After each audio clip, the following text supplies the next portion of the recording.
Dark side war के last episode के अंदर हमने देखा था कि डार्क साइड के चमचे जो उसकी फ्यूरीज होती हैं वो अर्थ के ऊपर आके एक लेडी को ढूंढ रहे होते हैं जिसका नाम मरीना ब्लैक है।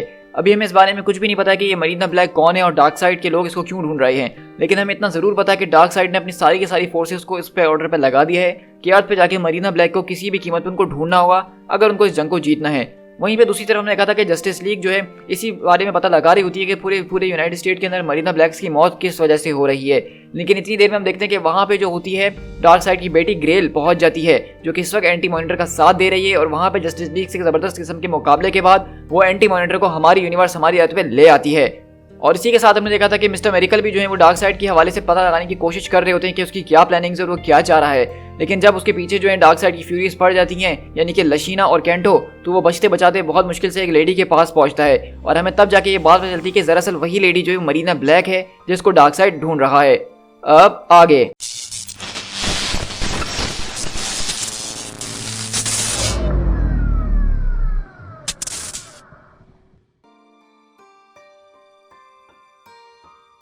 जैसे कि हमने लास्ट एपिसोड में देखा था कि सुपरमैन है लेक्स लूथर को जो उसकी बहन होती है वो एक मदर बॉक्स के जरिए टेलीपोर्ट करके कहीं भेज देती है और वो भी डार्क साइड के लिए ही काम कर रही होती है। तो इसी तरह हम देखते हैं कि यहाँ पे लेक्स लूथर की आंख खुलती है और उसकी काफी बुरी हालत हो चुकी है। तो सुपरमैन बोलता है कि उठने की कोशिश मत करो लूथर, अभी मैंने अपना काम खत्म नहीं किया है। और हम देखते हैं कि सुपरमैन अपनी लेजर बीम का इस्तेमाल करके उसके जो वाउंड्स हैं उसको भर रहा होता है और कहता है कि तुम्हारी सिस्टर ने तुम्हारे पर गोली मारी थी और मुझे तुम्हारे जख्मों को भरना होगा इससे पहले कि तुम्हारा सारा खून बह जाए। तो लूथर बोलता है कि लीना वो आखिरकार मेरे साथ ऐसा कैसे कर सकती है। तो सुपरमैन बोलता है कि उसी ने ये तुम्हारे साथ किया है और उसने जो गोली तुम्हारे ऊपर चलाई है वो एक ऐसे मेटल से बनी है जिसको मैं रिकॉग्नाइज नहीं करता हूँ, वो इतनी ज्यादा मजबूत थी कि उसने तुम्हारे आर्मर को पेनिट्रेट कर दिया है। तो इसे लूथर एकदम चौंक जाता है और कहता है कि आखिरकार वो ऐसा करेगी क्यों और हम इस वक्त है कहाँ पे। तो सुपरमैन बोलता है कि इस वक्त हम एपोकलिप्स के ऊपर हैं। तो हम दरअसल यहाँ पे देख रहे हैं कि वहाँ पे जो है डार्क साइड के कहने पे उसकी बहन ने जो है लूथर और सुपरमैन जो कि सबसे ज़्यादा पावरफुल हीरो है उस अर्थ के ऊपर जो एंटी मॉनिटर को या डार्क साइड को रोक सकता है, उसको ही उसने जो है एपोकलिप्स के ऊपर भेज दिया है। और यहीं से हम डार्क साइड के पास शिफ्ट होते हैं जो कि इस वक्त अपने थ्रोन रूम के अंदर खड़ा हुआ है और सब कुछ देख रहा होता है और पीछे से उसके साथ ही बोलते हैं कि वो हमारी दुनिया पे है, my master, my pen, my God, the Kryptonian is here. और वहीं से स्टेपनवुल्फ आता और कहता है कि मैं उसके पास जा रहा हूँ, मेरा एक्स उसकी खाल को चीर के रख देगा और मैं उसकी जिंदा बॉडी के अंदर से उसकी स्पाइन निकाल दूंगा और उसका सर आपके लिए लेकर आऊंगा कमरे में लटकाने के लिए। मैं आपसे भीख मांगता हूँ इस बात की माय लॉर्ड कि मुझे ये करने दीजिए। और वहाँ पे दोनों बोलते हैं कि फॉर डार्क साइड, लेकिन वहीं से डार्क साइड अपनी मुंडी पीछे की तरफ घुमाता और कहता है तुम्हें इस बात पे विश्वास है कि तुम्हारी एक्स उस क्रिप्टोनियन को डिस्ट्रॉय कर देगी स्टेपनवुल्फ? हाँ बिल्कुल, क्योंकि मेरे इस एक्स ने बहुत खून बहाया है, ओल्ड गॉड्स और न्यू गॉड्स का भी। लेकिन वहीं से डार्क साइड अपनी आंखें चमकाता और बोलता है कि सुपरमैन कोई गॉड नहीं है, वो एक मोटल है और उसकी मौत मेरे लिए कोई मायने नहीं रखती है, मुझे उसकी रूह चाहिए। तो ब्लड शेफर्ड को ऑर्डर कर दो कि सारे के सारे कैंप्स को आजाद कर दिया जाए, हर कोई स्लेव जो है उसको ऑर्डर दे दिया जाए कि उस क्रिप्टोनियन को उसको मारना ही होगा और जिस किसी गुलाम ने भी उस क्रिप्टोनियन को मार दिया तो मैं उसको एक अच्छा सर्विट्यूड जरूर पेश करूंगा। तो इसे स्टेपनवुल्फ बोलता है कि हमारा कोई भी गुलाम जो है उस क्रिप्टोनियन को जान से नहीं मार सकता है माय लॉर्ड। तो इसे डार्क साइड का दूसरा चमचा बोलता है हाँ तुम बिल्कुल ठीक कह रहे हो स्टेपनवुल्फ कि उसको कोई मार नहीं सकता है, लेकिन कोशिश करते हुए अपनी जान तो गवा बैठेगा ना। क्रिप्टोनियन को लगता है कि हर किसी के अंदर उम्मीद की किरण बाकी है, लेकिन वो अपनी आंखों से देख लेगा कि एपोकलिप्स के ऊपर उम्मीद जैसा कोई लफ्ज है ही नहीं, यहाँ पे सिर्फ डार्क साइड है। और वहीं से डार्क साइड बोलता है कि एंटी गॉड जो है वो ऑलरेडी अर्थ के ऊपर पहुंच चुका है, हमारी आर्मीज को जो है ट्रांसपोर्ट के लिए तैयार किया जाए, द फ्यूरीज, द मेंटिस और कैलीबैग को भी। तो वहीं से स्टेपनवुल्फ बोलता है कि कैलीबैग वो अनकंट्रोलेबल है, हम उसको इस वॉर के अंदर नहीं ले जा सकते हैं, वो हमारे प्लान्स को में और ज्यादा कॉम्प्लिकेशंस पैदा कर देगा। तो वहीं से डार्क साइड बोलता है कि मैं अपने फर्स्ट बॉर्न अपने पहले बच्चे को इस जंग से दूर नहीं रख सकता हूँ। तो वहीं से वो बोलता है कि प्रेस करो कैलीबैग को, जैसा हमारे लॉर्ड कह रहे हैं बिल्कुल वैसा ही होगा, हम उनकी बात जरूर मानेंगे। कैंटो और लशीना जो है उस अमेजोन को अर्थ के ऊपर तलाश कर रहे हैं और जैसे ही उनको वो मिल जाएगी तो वो मुझे फौरन इत्तला करेंगे और मैं इस बात को श्योर करता हूँ माय लॉर्ड कि उस मरीना को एक बहुत दर्दनाक मौत मिलेगी जो उसने आपकी बेटी के साथ किया है। तो इसे स्टेपनवुल्फ बोलता है कि टेल मी माय लॉर्ड, आप मुझे ये बताइए कि ये वॉर जो है ये किसके बारे में है? क्या हमें आपकी बेटी को कैप्चर करना है या हमें एंटी गॉड को डिस्ट्रॉय करना है या हमें जस्टिस लीग से बदला लेना है? आखिरकार हम यहाँ पे लड़ किसके लिए रहे हैं? तो वहीं से देखते हैं कि डार्क साइड बिल्कुल खामोश होता है और कोई जवाब नहीं देता है। तो उसका दूसरा चमचा बोलता है कि हम डार्क साइड के लिए लड़ रहे हैं, फॉर डार्क साइड। और इस तरह डार्क साइड अपनी आंखें चमकाता है।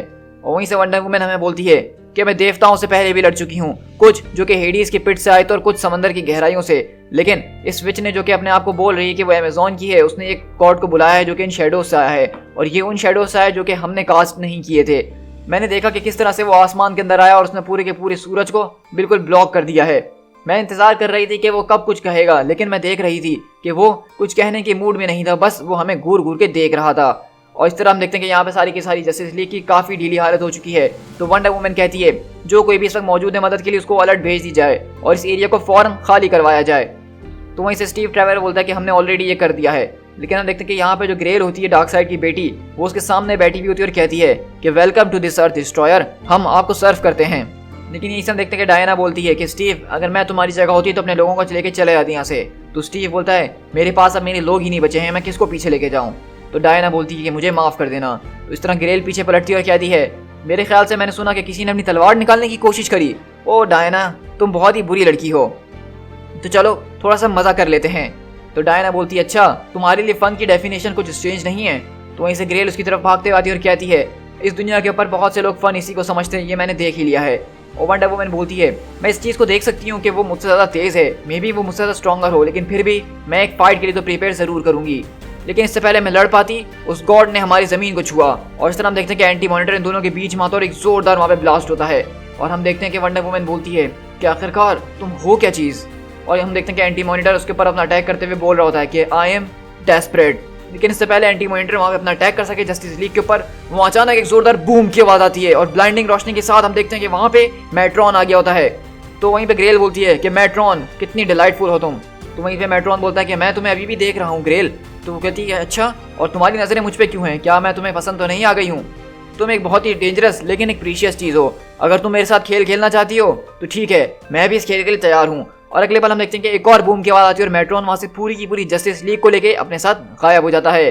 और ग्रेल बोलती है मैट्रॉन को लगता है कि वो जस्टिस लीग को मुझसे छुपा सकता है, लेकिन मैं उसको बहुत जल्द ढूंढ ही लूँगी और मैं अपनी ट्रॉफीज़ भी हासिल करके रहूँगी। तो एंटी मॉनिटर बोलता है कि लेकिन इन सबसे पहले तुम अपने फादर को यहाँ पे बुलाओ। तो ग्रेल बोलती है ओ डार्कसाइड वो यहाँ पे बस आने ही वाला होगा, तुम्हारी जो ख्वाहिश थी मोबियस वो तो बहुत जल्द पूरी हो जाएगी, तुम्हारा ब्रांड न्यू दिन और तुम्हारी नई जिंदगी वो इंतजार कर रही है, तुम्हारी वॉर ज़रूर मिलेगी जैसा कि मेरी माँ ने मुझसे वादा किया था और वो हमेशा अपने वादे को पूरा करती है। और इस तरह हम यहाँ से शिफ्ट होते हैं एथेंस के अंदर और हम यहाँ पे मिस्टर मेरिकल के पास शिफ्ट हो रहे हैं, जहाँ पे उसके सामने एक लेडी खड़ी होती है जो बता रही होती है कि मैं मरीना ब्लैक हूँ और तुम हाई फादर के यंगेस्ट बेटे हो ना, द एस्केपिस्ट। तो कहता है एक्चुअली मेरा नाम मिस्टर मेरिकल है। तो वहीं से वो बोलता है कि तुम यहाँ पे कर क्या रही हो, मतलब कैंटो और लशीना वो ठीक मेरे पीछे थे। तो मरीना बोलती है कि तुम्हें उनसे घबराने की कोई ज़रूरत नहीं है, वो आएंगे तो मैं उनसे भी निमट लूँगी, आओ मेरे साथ स्कॉट। तो इसे वो बोलता है कि मुझे समझ में नहीं आ रहा कि कैंटो और लशीना जो है वो डेडलीस्ट बीइंग्स अलाइव हैं इस पूरी की पूरी यूनिवर्स के अंदर और जो तुम्हें इस वक्त हंट करने की कोशिश कर रहे हैं। तो मेरे ख्याल से तुम ही वो मरीना ब्लैक हो सकती है जिसका वो लोग पीछा कर रहे हैं। तो वो बोलती है कि हाँ बिल्कुल वो मरीना ब्लैक मैं ही हूँ। तो इसे वो मिस्टर मेरिकल बोलते हैं कि मैंने कभी डार्कसाइड को नहीं देखा इस तरह से कि वो किसी एक इंसान के पीछे अपनी पूरी की पूरी फोर्सेस को लगा दे, सिर्फ मेरे अलावा। तो आखिरकार तुम हो कौन जिसकी डार्कसाइड को इतनी ज़्यादा परवाह है। तो वहीं से मरीना बोलती है कि मैं इस ह्यूमैनिटी की सेवियर हूँ, मैं कभी जो हूँ एक अमेजॉन हुआ करती थी, मैं उनकी चूजन असैसिन थी और मुझे एक बहुत ही ग्रेट मिशन दिया था ओल्ड गॉड्स ने, जिसको हमने बहुत अरसे पहले ही छोड़ दिया है। हमें ज़िंदगी ओल्ड गॉड्स ने इसलिए दी थी ताकि हम इस दुनिया को जो है बचा के रखें जंग से, और मैंने ऐसा ही करा। तो वहीं से स्कॉट पूछता है आखिरकार ये किस किस्म की जगह है। तो कहती है कि ये मेरा मंदिर है जहाँ पे मैं छुपी हुई हूँ उस मॉडर्न वर्ल्ड के अंदर, मैं काफ़ी डेकेड से यहाँ पे छुपी हुई हूँ और जंगें कर रही हूँ छुप के। मैं इतने सालों से यहाँ पे छुपी इसीलिए हूँ और ये चीज़ें जमा कर रही हूँ सिर्फ इसी वॉर के लिए। मेरे ख्याल से हम दोनों को एक ही चीज़ चाहिए स्कॉट, तुम्हें और मुझे। एक तरफ जब क्वीन हिप्पोलिटा ने इस बात को चूज करा कि वो साइलेंट थेमिस्केला के ऊपर हमेशा छुपकी रहेंगी, तो मैंने इस बात को रिफ्यूज कर दिया। मैं जानती थी कि एक डार्क गॉड मौजूद है कहीं ना कहीं बाहर और वो बहुत जल्द हमें जो है इंस्लेव करने के लिए हमारे पास आएगा ही। तो मुझे एक वेपन बनाने की जरूरत थी जिसके जरिए मैं उससे मुकाबला कर सकूं, और वो वेपन उसकी बेटी ग्रेल है। तो इसे स्कॉट बोलता है जरा एक मिनट, इसका मतलब तुम और डार्कसाइड मतलब। तो मरीना बोलती है कि मैंने जो है ग्रेल को एक ट्रांसफर्स रियलिटी के अंदर भेज दिया ताकि वो एक ऐसी बीइंग को ढूंढ सके जो डार्कसाइड को मारने के काबिल हो। और खुशखबरी की बात यह है कि उसने उसको ढूंढ भी लिया है और वो अपने साथ अर्थ पे लेकर आई है एंटी मॉनिटर को। तो हम देख रहे हैं कि दरअसल ग्रेल जो है वो डार्कसाइड की बेटी है और उसकी माँ कोई और नहीं बल्कि मरीना ब्लैक ही है। यानी मरीना ब्लैक और डार्कसाइड की शादी हुई थी जिसके नतीजे में वो खतरनाक किस्म की बेटी पैदा हुई थी। तो आप अंदाजा लगा सकते एक न्यू गॉड जो कि डार्कसाइड है और दूसरी तरफ यहाँ पे एक अमेजॉन है जिसको ओल्ड गॉड्स ने बनाया है। तो इन दोनों का जब मिक्सर बनेगा तो वो बच्ची कैसी खतरनाक किस्म की एक वॉरियर होगी। तो हम देख रहे हैं कि यहाँ पे इसकी प्लानिंग ये है कि ये डार्कसाइड को मारना चाहती है और इतने सालों तक उसने उस बच्ची को बड़ा इसलिए करा था ताकि वो ये सब कुछ कर सके। तो वहीं पे स्कॉट बोलता है तुम ये मुझसे कहना चाह रही हो कि तुम डार्कसाइड के साथ जंग शुरू करने वाली हो, वो भी यहाँ पे। अगर तुम यहाँ पे करती हो तो बिलियंस ऑफ लोग मारे जाएंगे। तो मरीना बोलती है कि जंग कभी भी मुफ्त की नहीं होती है, तो स्कॉट बोलता है कि फ्री, ये तुम कैसी बातें कर रही हो। तो कहती है क्या तुमने अभी तक इस बारे में सीखा नहीं है कि हर एक चीज़ की कोई ना कोई कीमत होती है। इसको तो मुझे लगता है कि तुम्हें अब तक सीख ही जाना चाहिए था। मैंने बहुत से लोगों को खोया जिनको मैं प्यार करती थी, और शायद तुमने भी बहुत से को खोया हो। मेरे ख्याल से जिस तरह का तुम्हारा बचपन गुजरा है उन स्लेव कैंप्स के अंदर, तुम तो इस बात को बहुत अच्छे तरीके से जानते होगे ना कि डार्क साइड को मरना होगा, चाहे उसकी कोई भी कीमत क्यों ना हो।